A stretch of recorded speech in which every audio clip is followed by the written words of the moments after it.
and subscribe to Vishwasam.in.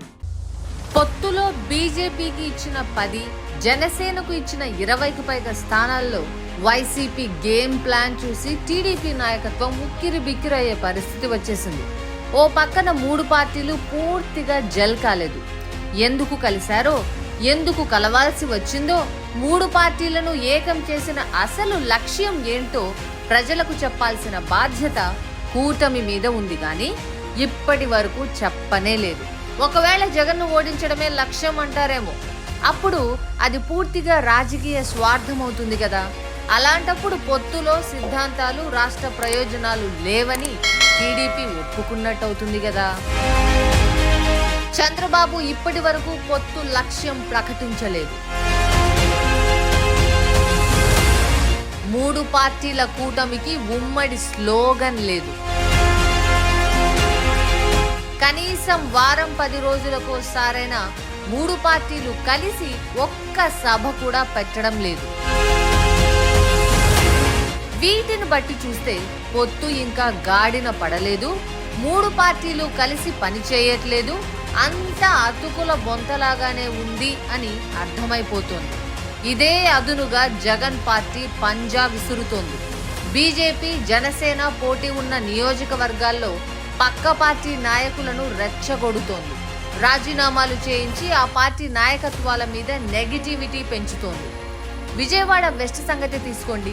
BJP పోటీ చేస్తున్న స్థానంలో జనసేన ఇన్ఛార్జిని వైసీపీ పావుగా వాడింది. పవన్ కళ్యాణ్ బుజ్జగించడానికన్నా ముందే పోతిన మహేష్ ని వైసీపీ రీచ్ అయిపోయింది.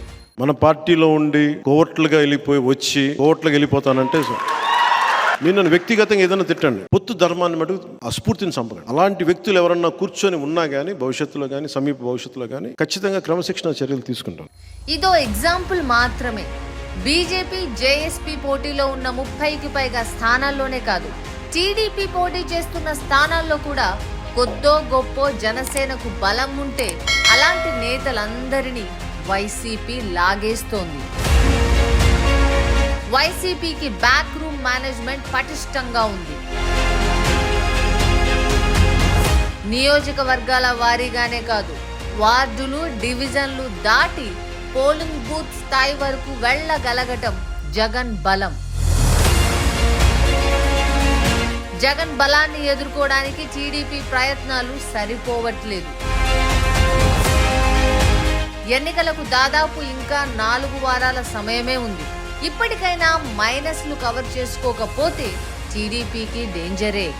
వైసీపీ బలగాన్ని ఇప్పటికిప్పుడు కొట్టడం సాధ్యం కాకపోయినా కూటమిని దారిలో పెడితే చాలా సమస్యలు తీరొచ్చు. వైసీపీ బలాలను ఎదుర్కోవడం టీడీపీ వల్ల అవుతుందా? మీకేమనిపిస్తుంది? మీ అభిప్రాయాన్ని కామెంట్లో చెప్పండి. Like, share and subscribe to Vishwasam.in.